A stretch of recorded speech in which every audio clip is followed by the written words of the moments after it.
நான் என்னுடைய ஈகோவை எப்பவும் யாருக்காகவும் விட்டு கொடுக்க மாட்டேன்.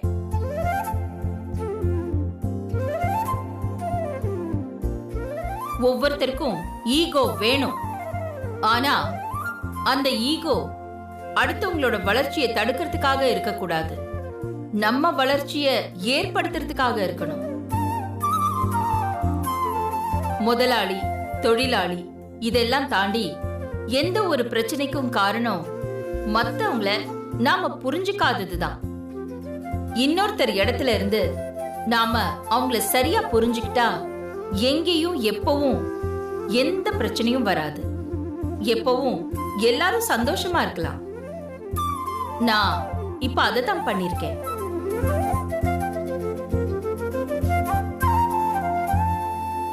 உங்க கோரிக்கைய பார்வதி என்கிட்ட வந்து சொல்லும் போது உங்க இடத்துல இருந்து நான் அதை பார்த்தேன். அப்புறம் விஷயங்களை எல்லாம் புரிஞ்சுக்கிட்டு தான் பார்ட்டிக்கு ஓகே சொன்னேன்.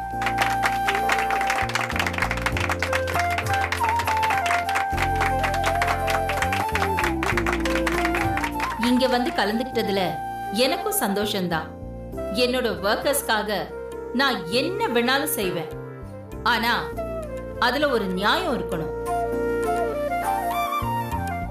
எல்லாரும் பார்ட்டிய சந்தோஷமா என்ஜாய் பண்ணுங்க. உங்க சந்தோஷம் மத்தவங்களுக்கு ரெட்டிப்பு சந்தோஷத்தை கொடுக்கணும். ஆனா யாருக்கும் பிரச்சனை ஆயிடக்கூடாது. அதை மட்டும் பார்த்துக்கோங்க. நன்றி, வணக்கம்.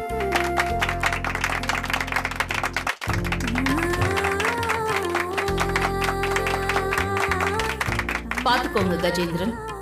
சரிங்கம்மா. வாங்க போலாம்.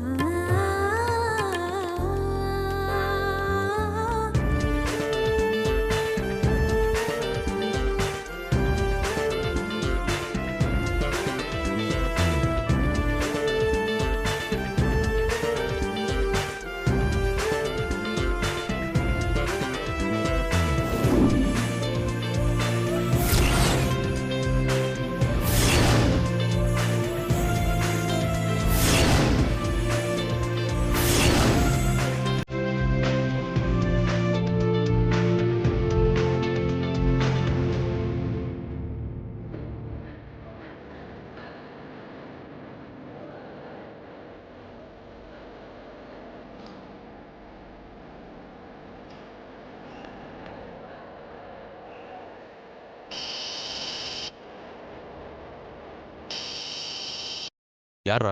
நந்தினி மேடம் கால் பண்ணுறாங்கடா. போய் தனியாக பேசிட்டு வா.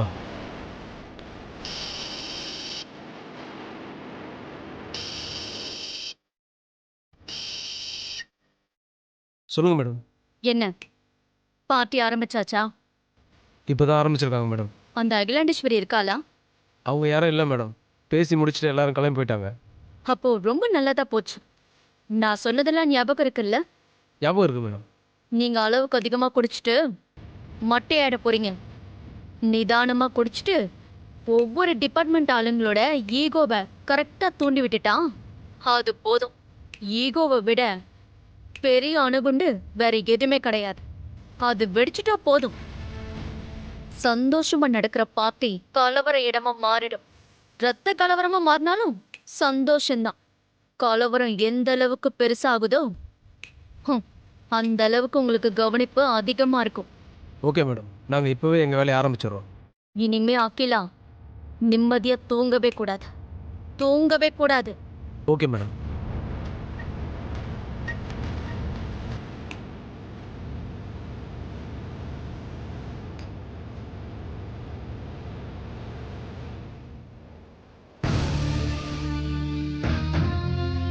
மேடம் என்ன சொன்னாங்க?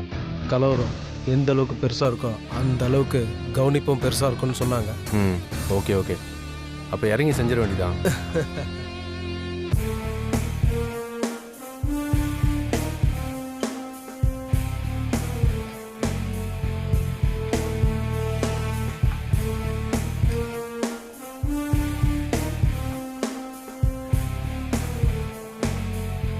பரவாயில்லப்பா, பரவாயில்ல. ஏதோ மார்க்கெட்டிங் டீம் புண்ணியத்தில் ப்ரொடக்ஷன் டீம் நமக்கும் பார்ட்டி கிடைச்சிருக்கு. வாழ்த்துக்கள் ஜி. வாழ்த்துக்கள். வாழ்த்துக்கள். என்னப்பா நீ ஏதோ மார்க்கெட்டிங் டீம் நமக்கு பிச்சை போட்ட மாதிரி சொல்ற? நம்ம உழைப்பும் கலந்துருக்குல்ல. ப்ரொடக்ஷன் டீம் உழைப்பும் கலந்துருக்குன்னு நீ சொன்னா போதுமா? லிஸ்ட்ல யார் பேர் இருக்கு? மார்க்கெட்டிங் டீம் பேர் தான்டா இருக்கு. இந்த பெருமையெல்லாம் அவங்களுக்கு தானே போய் சேரும். ஏன் பாப்பலாம் பேசுற? நம்ம எல்லாம் ஒன்னா இருக்குன்னு சொல்லி தானே இந்த பார்ட்டி ரெடி பண்ணிருக்கு. மனசு வலிக்குதுப்பா. குடிக்காத போது வேணா பொய் சொல்லலாம். போதையில எப்படிப்பா பொய் சொல்ல முடியும்? உண்மையதான் பேச முடியும். உண்மை வெளியில வரலனா இந்த குடிக்கு என்ன அர்த்தம்?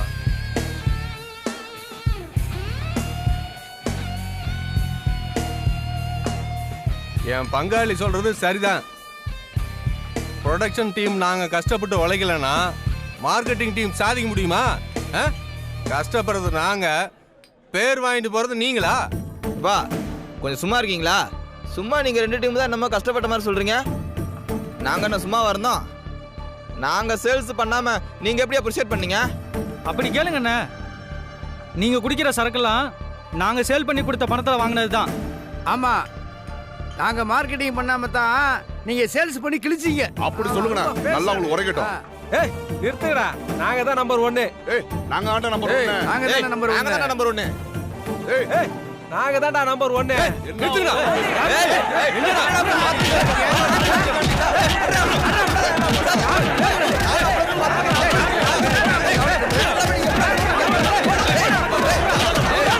நாளைக்கு சார். ஓகே சார் என்னப்பா அங்க பிரச்சனை சார். என்னாச்சு?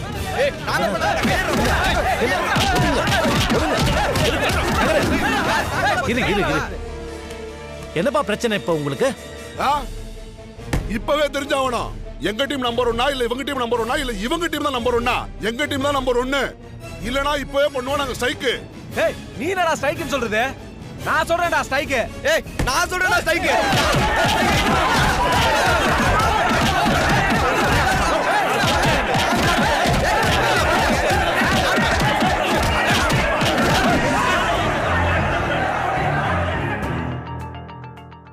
ஏதோ தொழிலாளர்களை சந்தோஷப்படுத்துறதா நினைச்சுக்கிட்டு அம்மா கிட்ட பேசி பார்ட்டிக்கு அனுமதி வாங்கி கொடுத்தியே, இப்ப என்னாச்சு பாத்தியா? இப்படி எல்லாம் நடக்கும்னு நினைச்சுதான் அம்மா பார்ட்டி எல்லாம் வேண்டாம்னு சொல்லி இருப்பாங்க. அவங்க அனுபவத்துக்கு முன்னாடி எல்லாம் நீ எல்லாம் வெறும் தூசு. அம்மா கிட்ட நான் வேலைக்கு சேர்ந்து இந்த 26, 27 வருஷத்துல ஒரு நாள் கூட கம்பெனில இப்படி எல்லாம் நடந்ததே இல்லை. இப்ப உன்னால கம்பெனில உருவாகி இருக்கிற இந்த ஸ்ட்ரைக்கால அம்மாவுக்கு எவ்வளவு கெட்ட பேர் தெரியுமா? என்னால அம்மாவோட பேருக்கோ புகழுக்கோ அவங்க கௌரவத்துக்கோ எந்த வகையிலையும் பங்கம் வந்துடக்கூடாதுன்னு தான் எந்த ஒரு விஷயத்திலையும் நான் பார்த்து பார்த்து நடந்துகிட்டு இருக்கேன். நீ மட்டும் ஏன் பார்வதி இப்படி இருக்க? அம்மா பேச்ச கேட்காம நீ எலெக்ஷன்ல நிக்கும் போதே நான் வேண்டான்னு சொல்லிட்டேன்.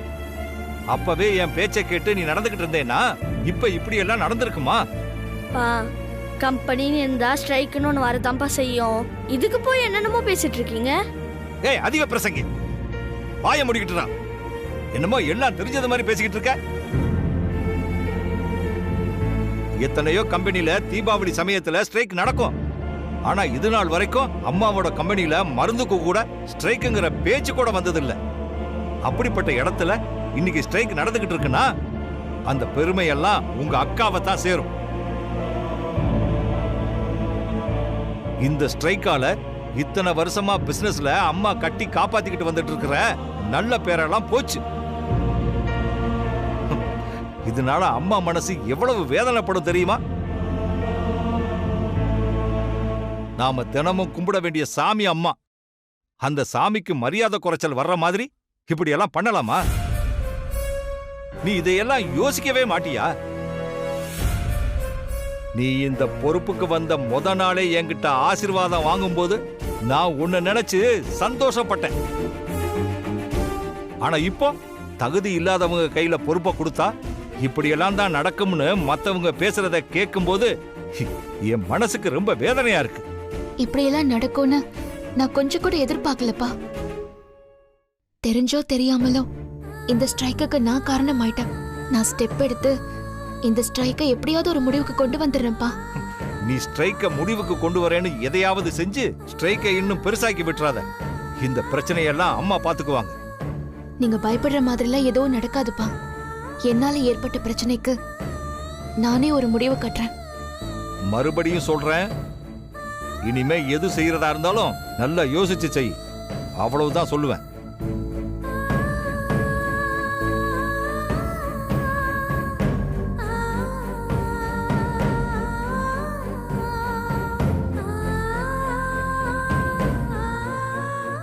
அக்கா உன்னால முடியும்க்கா. ஸ்ட்ரைக்கை எப்படி முடிவு கொண்டு வரதுன்னு யோசிக்கா.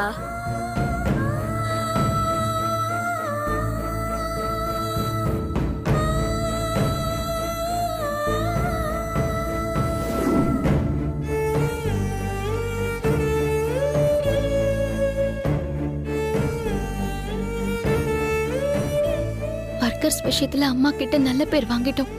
எப்படியாவது அம்மா மனசுல இடம் பிடிக்கலாம்னு நினைச்சிட்டு இருந்தோம். ஆனா என் நம்பிக்கையெல்லாம் வீணா போச்சு. மாமா ஃபோன் பண்ணாருன்னா நான் அவர்கிட்ட என்ன சொல்லுவேன்? இதை எப்படி சொல்றதுன்னு தெரியலையே.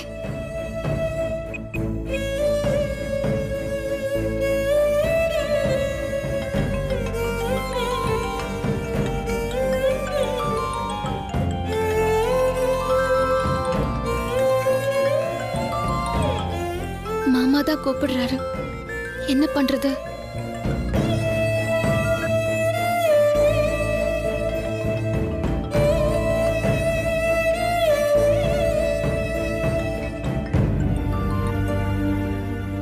மாமா ஏன் ஃபோன் எடுக்க இவ்வளவு நேரம்? அது வந்து மாமா நான் தூங்கிட்டு இருந்தேன், அதான். தூங்கிட்டியா? என் ஃபோன் வராம என் குரலை கேட்காம நீ தூங்க மாட்டியா? இன்னைக்கு எப்படி தூங்குன? இல்ல மாமா, அது வந்து உன் குரல் சரியில்லையே. என்ன பிரச்சனை? எதையும் மறைக்கிற? இல்ல மாமா, நான் எதையும் மறைக்கல. இப்ப நீ சொல்ல போறியா இல்லையா? மாமா. ஹலோ பார்வதி, அலறியா? என்னாச்சு? என்னென்னமோ நடந்து போச்சு மாமா. இப்படிலாம் நடக்கும்னு நான் கொஞ்சம் கூட எதிர்பார்க்கல. அழாத, முதல்ல என்ன நடந்துச்சுன்னு சொல்லு.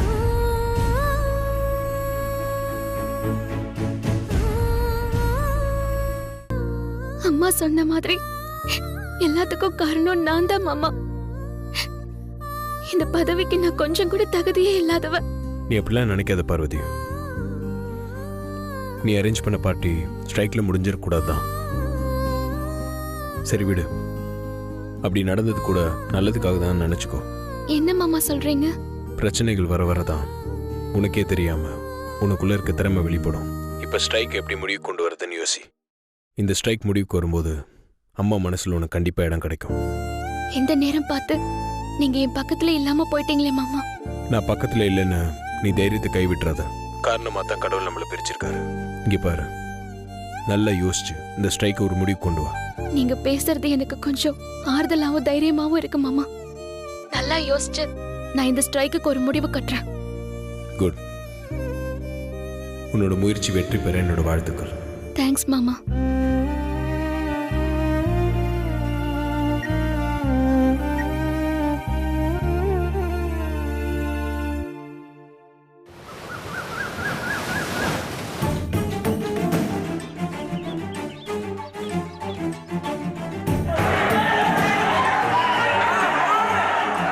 நீ ஸ்ட்ரைக்க முடிவுக்கு கொண்டு வரேன்னு எதையாவது செஞ்சு ஸ்ட்ரைக்கை இன்னும் பெருசாக்கி விட்டுறாத.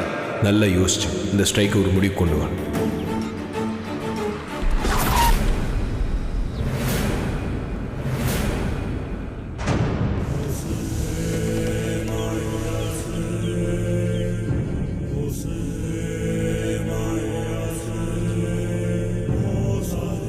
என்ன பார்வதி, கால் டாக்ஸிக்காக வெயிட்டிங்கா?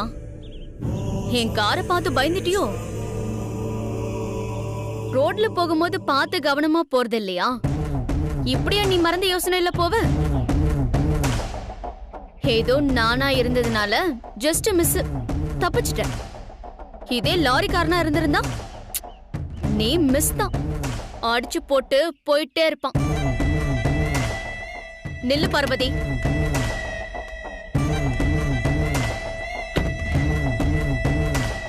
உன்கிட்ட கொஞ்சம் பேசணும். என்கிட்ட பேச என்ன இருக்கு? ஒன்னா ரெண்டா? நிறைய இருக்கு பார்வதி. எனக்கு ஒரு டவுட். நீ அகிலாண்டேஸ்வரியோட ஆளா இல்ல என்னோட ஆளா? இல்ல, நான் ரொம்ப நாளா அகிலாண்டேஸ்வரோட பேரையும் புகழையும் டேமேஜ் பண்ணணும்னு என்னென்னமோ ட்ரை பண்ணிக்கிட்டு இருக்கேன். என்னால ஒன்னும் பண்ண முடியல. ஆனா நீ அழகா குட்வில் அம்பாசிடரா உள்ள போய் சத்தமே இல்லாம ஒரு ஸ்ட்ரைக்க கிரியேட் பண்ணிருக்க. கில்லாடி பார்வதி நீ. எனக்கே தெரியாம என்னோட ஸ்லீப்பர்ஸ் எல்லாம் நீ அகிலாண்டேஸ்வரோட கம்பெனிக்குள்ளேயே போயிருக்க. Very good. நான் கொலை வெறியில இருக்கேன். சும்மா இந்த சீண்டி பார்க்காம ஒழுங்க மரியாதை இங்க இருந்து போயிடு. என்ன மிரட்டி பாக்குறியா? நான் தான் உன்கிட்ட பேசணும்னு சொன்னேன்ல, அப்புறம் பேசாம போயிடுன்னு சொன்னா எப்படி குட்வில் அம்பாசிடர்? ஸ்ட்ரைக்குக்கு வேற நம்ம காரணமாயிட்டோமே. ஆதி வேற ஊர்ல இல்லையே. ஸ்ட்ரைக்கை எப்படி முடிவுக்கு கொண்டு வரது தானே யோசிச்சுக்கிட்டு இருந்த. இங்க பார் பார்வதி, உன்னால மட்டும் இல்ல, அந்த ஆதி கடவுர் அகிலாண்டேஸ்வரியால கூட இந்த ஸ்ட்ரைக்க முடிவுக்கு கொண்டு வர முடியாது. இந்த ஸ்ட்ரைக்க காரணமா வச்சு அகிலாண்டேஸ்வரி கம்பெனி கான்ட்ராக்ட் போட்டிருக்கிற ஆர்டரை எல்லாம் கேன்சல் பண்ண வச்சு அந்த ஆர்டர் எல்லாம் நான் எடுக்க போறேன். அதனால அகிலாண்டேஸ்வரிக்கு கோடிக்கணக்கில் நஷ்டத்தை ஏற்படுத்த போறேன். நீ நினைக்கிறது ஒரு நாள் கூட நடக்காது. நான் நடக்கவும் விட மாட்டேன். உன்னால என்ன பண்ண முடியும்? ஸ்ட்ரைக்க வாபஸ் வாங்க வச்சு நீ நினைச்சிட்டு இருக்கிறத நடக்காம பண்ண போறேன். அது உன்னால முடியாது. ஏன் முடியாது? கெடுதல் நினைக்கிற உனக்கு அதை செய்ய முடியுங்கிற நம்பிக்கை இருக்கும்போது, நல்லது பண்ணணும்னு நினைக்கிற எனக்கு அதை செய்ய முடியாதா?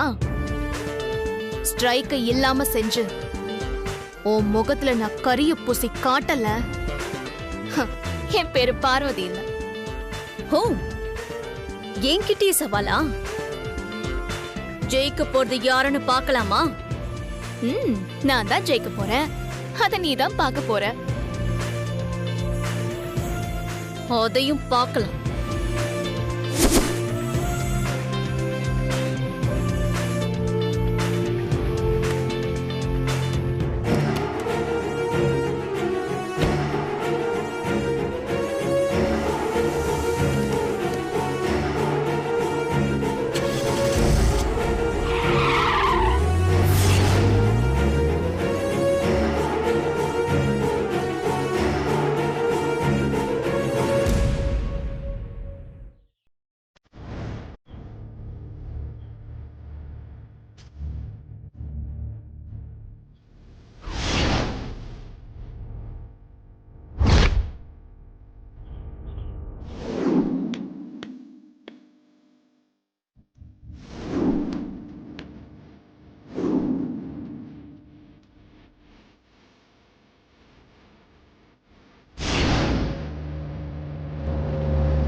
வணக்கம்மா. வணக்கம். பேசுனீங்களா? என்ன சொல்றாங்க? நான் எவ்வளவோ பேசி பார்த்துட்டேன் மேடம். 3 டிபார்ட்மெண்ட் ஆட்களும் ரொம்ப பிடிவாதமா இருக்காங்க. அவங்கள யாரு நம்பர் 1ன்னு நீங்க முடிவு சொல்லணுமா? அதுக்கப்புறம் தான் ஸ்ட்ரைக்கை வாபஸ் பண்றதா இல்லையான்னு நாங்க முடிவு பண்ணுவோன்னு அவங்க சொல்றாங்கம்மா.